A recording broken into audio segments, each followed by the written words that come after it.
अस्सलाम वालेकुम viewers, this is Rana Umar and you are watching my YouTube channel. Viewers, इस तरह आपको पता है कि प्रॉपर्टी टैक्स जो है वो भी बढ़ा दिए गए हैं।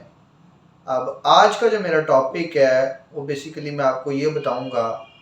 कई बंदों को पता होगा इसके बारे में और कईयों को नहीं पता होगा कि कौन कौन से बंदे जो हैं, कौन कौन से जो सिटीज़न हैं पाकिस्तान के, वो एग्जेम्प्टेड हैं। जी मैंने सही कहा, एग्जेम्प्टेड हैं। उनको वो प्रॉपर्टी टैक्स से एग्जेम्प्ट है कि वो नहीं, अगर वो नहीं एग्जेम्प्टेड है मतलब प्रॉपर्टी टैक्स नहीं देना चाहें तो ना दें। कोई कंपलसरी नहीं है, कोई प्रेशर नहीं है कि आपने प्रॉपर्टी टैक्स पे करना ही करना है।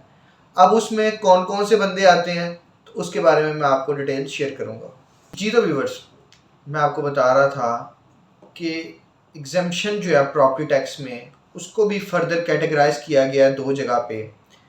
कौन कौन से लोग हैं जो एग्जेम्प्टेड हैं प्रॉपर्टी टैक्स से, और कौन कौन सी प्रॉपर्टीज़ हैं जो टैक्स से एग्जेम्प्टेड हैं, प्रॉपर्टी टैक्स से एग्जेम्प्टेड हैं।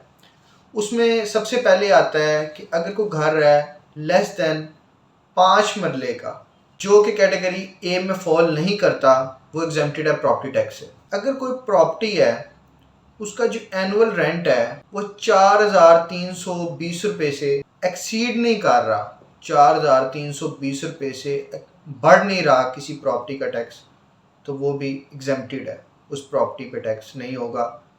ये जैसे मैंने आपको पहले कैटेगराइज किया कि कुछ प्रॉपर्टीज़ हैं और कुछ लोग हैं, ये प्रॉपर्टी में फॉल करता है कि इस प्रॉपर्टी पे टैक्स नहीं होगा। अगर कोई घर है, उसको ओन किया है ओनर ने, लेकिन उसका एनुअल रेंट जो है 6,480 रुपये से ज़्यादा नहीं है, तो वो प्रॉपर्टी भी एग्जेम्प्टेड होगी प्रॉपर्टी टैक्स से।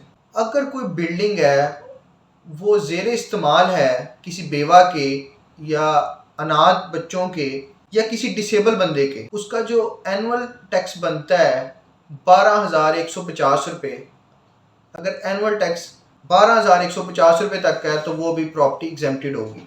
अगर कोई प्रॉपर्टी किसी फेडरल या प्रोविंशियल ऑफिसर जो है, कोई वफाकी या सूबाई ऑफिसर जो है, उसके ज़ेर इस्तेमाल में है कनाल तक की प्रॉपर्टी, तो वो प्रॉपर्टी जो है वो एग्जेम्प्टेड है प्रॉपर्टी टैक्स से। अब इसमें ये उसी कैटेगरी में फॉल करता है जिसमें मैंने आपको बताया था कुछ लोग जो हैं जिनको प्रॉपर्टी टैक्स में छूट है। अगर कोई बिल्डिंग है जिसको ओन किया हुआ गवर्नमेंट ने या लोकल अथॉरिटीज़ ने या म्यूनसिपल अथॉरिटी ने, तो वो भी टैक्स से एग्जेम्प्टेड है। जो मस्जिद है या दूसरी रिलीजियस बिल्डिंग जो है, जो मस्जिद है या दूसरी जो इबादत की जगह हैं, जो मस्जिद है या दूसरी इबादत गाहें जो हैं, रिलीजियस बिल्डिंग्स हैं, वो भी एग्जेम्प्टेड हैं प्रॉपर्टी टैक्स से। अब इसमें वो प्रॉपर्टी भी एग्जेम्प्टेड है जो कि आपके ग्राउंड्स, प्ले ग्राउंड्स, आपके हॉस्पिटल्स, आपके हॉस्टल्स, बोर्डिंग हाउसेस, ये सारी जो है ना प्रॉपर्टीज़, ये भी एग्जेम्प्टेड है।